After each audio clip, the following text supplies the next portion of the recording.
সামনের রাজ্যের বিধানসভা নির্বাচন, যদিও দিনক্ষণ এখনো ঘোষণা হয়নি, তবে এই নির্বাচনকে পাখির চোখ করে ময়দানে নেমে পড়েছে সমস্ত রাজনৈতিক দল। আবার ভোটকে কেন্দ্র করে অন্যান্য বিভিন্ন খবরও উঠে আসছে। এই প্রতিবেদনে আপনাদের তেমনই একটি খবর জানাবো। হুগলির সপ্তমগ্রাম বিধানসভার অন্তর্গত মহানাদ গ্রাম পঞ্চায়েতের রামনাথপুর থেকে রহিমপুর পর্যন্ত রাস্তার অবস্থা বেহাল। এই নিয়ে গ্রামবাসীদের মধ্যে ক্ষোভও রয়েছে। অভিযোগ, মাটির রাস্তার গর্ত, হাঁটতে কষ্ট হয়, বাজারে যেতে কষ্ট হয়, পড়ুয়াদের স্কুলে যেতে সমস্যা হয়। সবচেয়ে বড় সমস্যা দেখা দেয় বর্ষাকালে। স্থানীয় লোকজনের অভিযোগ, ভোট দিলেও রাস্তার উন্নতি হয়নি। এবার তাই নো রোড নো ভোট আওয়াজ তুললেন গ্রামবাসীরা। বেহাল রাস্তা সারাইয়ের দাবি জানিয়েছেন তারা। কল্পনা বাউল দাস গ্রামবাসী, তিনি কি বলছেন শুনবো। রাস্তাটার জন্যই আমরা বলছি, মানে রাস্তাটা জিসে হয়, মানে ভোটের আগে যেন রাস্তাটা কমপ্লিট হয়ে যায়। আমরা নালে ভোট দিতে যাব না, কোনো পার্টিকেই ভোট দেবো না, এইটুকুনই আমরা চাই, আর কিছু চাই না। কবে থেকে রাস্তা এরকম হাল আছে? আরে 15-20 বছর থেকে এই রাস্তায় আমরা হাঁটাচলা করছি, মানে এই রাস্তায় সব কিছু। তো রোগীরা বা ছাত্রীরা কিভাবে স্কুল যায়? কি করে যাবে? ওই তো মাথায় করে নিয়ে যায়, বই খাতাগুলো হাতে করে, জুতো ধরে বইগুলো মাথায় করে চাপিয়ে নিয়ে চলে যায়। তাছাড়া আমাদের তো উপায় নেই, মানে রুগী একটা যে শরীর খারাপ হবে ওইখানে বয়ে নিয়ে যাবে, তবে রুগী যাবেন, তাছাড়া যাবে না, এখানে গাড়ি ঢুকবে না। আপনারা বাজার কি করতে চান? ওই তো খেতে পাই না, তখন আলু ভাতে ভাত খেতে হয়। যদি বৃষ্টি আরম্ভ হয় আর যেতে পারি না, আলু ভাতে ভাত করে খেতে হবে। হ্যাঁ, নাহলে যেতে পারবো না। কাপড় তুলে তুলে কে রামনাথপুরে যাবে বাজারে, যে বাজার করে পড়ে হরে আসবে। আর এক গ্রামবাসী, তিনি কি বলছেন শোনাবো আপনাদের। রুগীরা রাত্রিরে কিছু হলে নিয়ে যেতে পারে না, রাস্তাঘাটের জন্য এক হাঁটু করে জল দাঁড়িয়ে দেয়, মোটর সাইকেল যায় না, সাইকেল যায় না, হেঁটে হেঁটে কাপড় তুলে দোকান যেতে হয়। বুঝতেই তো পারছেন রাস্তার অবস্থা। আর আমরা একটু ঘর দুয়ার কিছু পাই না, না একটা তিরপল দেয়, না একটা ঘর দেয়। ওই তো ঘরগুলোর অবস্থা দেখবে, চলো কত বিপিএল লাইনে ঘর পেয়ে যাচ্ছে, আর আমরা কেন পাবো না? ভোটের বেলায় তো ঠিক চলে আসছে, এসে ভোটটা নিয়ে চলে যাচ্ছে, তাই তো? তখন বলছে না যে ডিবিসির জায়গা, এখন বলছে ডিবিসির জায়গা, তাই তো? তাহলে লাইনে বিপিএল লাইনে শুধু বাঁধগুলো ঢালাই করে দিচ্ছে, বাঁধগুলো ঢালাই হচ্ছে, তাহলে আমাদের কেন হবে না? হ্যাঁ, তৃণমূলের লোক ভোটের বেলায় ঠিক চলে আসছে, ঠিক আছে? রাস্তাটা ভোটের আগে করে দিন, তাহলে ভোটটা কি ওর বাবারা দিয়ে ভোটে তুলছে ওরাকে? আর আমরা কি এখানে কিছুই করি না? হ্যাঁ, আমরা তো ভোট দিই, ভোটের বেলায় ঠিক চলে যাচ্ছি ভোট দিতে। আর কেন রাস্তাঘাট দেখবে না? এরকম রাস্তা দেখে আসছে? ও বাবা, রাস্তা আমার জ্ঞান হয়ে দিয়ে রাস্তা দেখে আসছি একই। তার আমার বয়সটা এখন কত হবে বলো? আমার মেয়ের 19 বছরে বিয়ে দিয়েছি, আবার ধরো আমার বয়সটাও দেখতে হবে, আমার ছেলের 18 বছর বয়স হয়ে গেল। তার মানে আমার এখানেই বাপের বাড়ি, এখানেই আমার সব কিছু। কি নাম আপনার?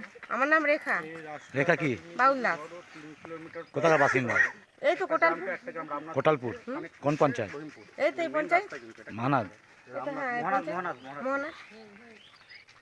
কি অবস্থায় বাস করি জানো? জামাই মেয়ে নিয়ে একটা বাড়ির মধ্যে, আবার এই রাস্তাঘাটের জন্য তারা মানুষ মরেই যাবে। একটা ডেলিভারি পেশেন্টকে নিয়ে গেলে হেঁটে হেঁটে নিয়ে যেতে হয়। আমার যে মেয়েটাকে নিয়ে এসেছিলাম, আমি হেঁটে হেঁটে নিয়ে গেছি সে বাজারে। তাহলে বাচ্চাটা যদি রাস্তাঘাটে হয়ে যায়, তাহলে তাদের কি চোখ নেই? দেখতে পাচ্ছে না? ভোটের বেলায় ঠিক দেখতে পাচ্ছে। হ্যাঁ, তাহলে কি এগুলো কি ভালো? একটা বইয়ে দেখো এইখানে দাঁড়িয়ে ছিল, ওরে বাচ্চা নষ্ট হয়েছে। হ্যাঁ, ওর এই বইয়ের বাচ্চা নষ্ট হয়েছে, তারপরে হেঁটে হেঁটে গেলে একটা তো পেটে ধকল আসে বল। তাহলে ওরা কি বুঝে না? ভোটের বেলা ঠিক দেখবে চলে আসবে। তাহলে ভোট তো মানুষ দিচ্ছে, বলছে রহিমপুরের লোক ভোট দেয় না, খালি কোটালপুরের লোকেই ভোট দিচ্ছে, ওদের মুসলিমগুলোই ভোট দিচ্ছে, আমাদের গরিব দুঃখীরা ভোট দেয় না। আর গরিব দুঃখীরা কিছু পায়ও না, আসবেই না খোঁজ দিতে। চারিদিকে লাইট দিয়েছে, বাঁধের উপরে দিয়ে যায়, বন বাধা দিয়ে একটা লাইট খুঁজেছিলাম, তাই দেয়নি। চলুন নয় বন দিয়ে যাওয়া আসা করি রাতভিত অন্ধকারে। আর রাস্তা দেখে না লোক একবার পুরো লাইটে ছেপে দিচ্ছে, তাহলে এখানে কি লাইট দেওয়া যায় না? যেহেতু সেস্টার বোস করা আছে। এ বিষয়ে বিজেপি নেতা তথা হুগলি সাংগঠনিক জেলার সহসভাপতি স্বরাজ ঘোষ বলেন, তৃণমূল উন্নয়নের কথা বলে এবং প্রতি বছর পথশ্রী প্রকল্পের অধীনে রাস্তা নির্মাণের কথা বলে, কিন্তু বহু বছর ধরে গ্রামের মানুষ রাস্তা দেখতে পাচ্ছেন না। এই রাস্তা দিয়ে মোটরসাইকেল বা সাইকেল তো দূরের কথা, পায়ে হেঁটে যাওয়ারও কঠিন হয়ে পড়ছে। এমনকি গুরুতরভাবে অসুস্থ রোগীর কাছে অ্যাম্বুলেন্সও পৌঁছতে পারছে না বলে অভিযোগ। কি বলছেন তিনি শোনাবো আপনাদের। দেখুন, সপ্তগ্রাম বিধানসভার অন্তর্গত মহানাদ পঞ্চায়েত এলাকায় যেটা রামনাথপুর থেকে রহিমপুর যে রাস্তাটা যাচ্ছে, তো সেই রাস্তার একটা তপশিলভুক্ত এলাকা, সেখানে সমস্ত এসসি এসটি যারা বসবাস করেন, ওখানে রাস্তার অবস্থা এমন যেখানে আপনি একটা গাড়িতে দূরের কথা সাইকেল নিয়েও যেতে পারবেন না। রাস্তা গর্ত, এবং গর্তগুলো হচ্ছে 1 হাঁটু থেকে 1 কোমর পর্যন্ত গর্ত আছে রাস্তার মধ্যে। তো এখানে লোকাল পঞ্চায়েতে ওরা বারবার দরবার করেছে এলাকাবাসী, এবং বিডিওর কাছে গেছে। এই রাস্তার জন্যে ওরা দীর্ঘদিন দরবার করেছে বিভিন্ন সরকারি দপ্তরের কাছে, এখনও পর্যন্ত রাস্তাটা করেনি। তো এই রাস্তার জন্য আমিও গিয়েছিলাম, কালকে রাস্তা দেখেছি।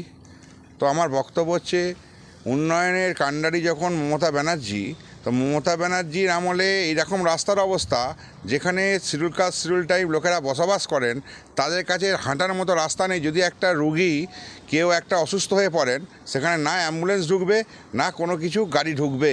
তাই তারা এমনভাবে ওই রাস্তার জন্য আজকে তারা বলতে চাইছে, রাস্তা যতক্ষণ না হচ্ছে আমরা এলাকায় কাউকে কোনো কিছু রাজনৈতিক দলকে ভোট দেব না।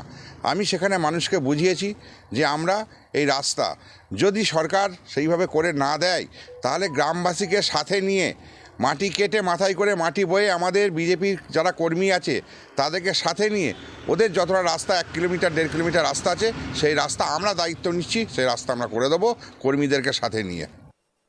অন্যদিকে তৃণমূল নেতা তথা মহানাদ অঞ্চল সভাপতি দেবব্রত দাস তিনি বলছেন, বিজেপির যিনি বলছেন তিনি মহানাদ সম্বন্ধে কিছু জানেন না। ওখানে কয়েক ঘর বিজেপি আছে, সেখানে গিয়ে এইসব বলছেন। ওই রাস্তার অনুমোদন হয়ে গিয়েছে, পিচের রাস্তা হবে, অনেক টাকা খরচ, তাই সময় লাগছে, তবে শীঘ্রই রাস্তার কাজ শুরু হবে। কি বলছেন তিনি, শুনবো। প্রথম কথা বলি, যিনি এই রাস্তা নিয়ে বলেছেন তিনি অজ্ঞ, তিনি জানেন না রাস্তাটা সম্বন্ধে। ওখানে 2-4 ঘর বিজেপি করে, তার বাড়ির সামনে গিয়ে সেটুকু বলেছে যে রহিমপুর পর্যন্ত, কিন্তু রাস্তাটা অরিজিনাল তো রহিমপুর পর্যন্ত নয়। রাস্তাটা হচ্ছে 23 নম্বর পিডব্লিউডি গোডাউন থেকে 39 নম্বর বাস রুট রামনাথপুর পর্যন্ত, যেটা আমরা ইতিমধ্যেই বিভিন্ন দপ্তরে জমা করেছি এবং রাস্তাটা স্যাংশন হয়ে গেছে। যেহেতু রাস্তাটা পিচের রাস্তা, তাই রাস্তাটা তৈরি হতে তো সময় লাগবে। ওখানে গার্ডওয়াল আছে, ওখানে বড় ফিলিং আছে, এটা করতে একটা সময় লাগবে। আর যেহেতু পিচের রাস্তা, খরচা অনেকটাই, তাই হয়তো কিছু সময় লাগছে, কিন্তু রাস্তাটা খুব তাড়াতাড়ি শুরু হবে। যিনি বলেছেন তিনি এলাকায় আসেন না, ভোট বলে এসেছেন, তাকে টিআরপি বাড়াতে হবে, তাই তিনি বলেছেন। নচেত উনি মহানাদ সম্বন্ধে এখনো ওনার আইডিয়া নেই। অন্যান্য খবরের আপডেটের জন্য অবশ্যই নজর রাখুন আজ তাক বাংলার ইউটিউব স্ট্রিমিংয়ে। লাইক, কমেন্ট, শেয়ার এবং সাবস্ক্রাইব করতে ভুলবেন না।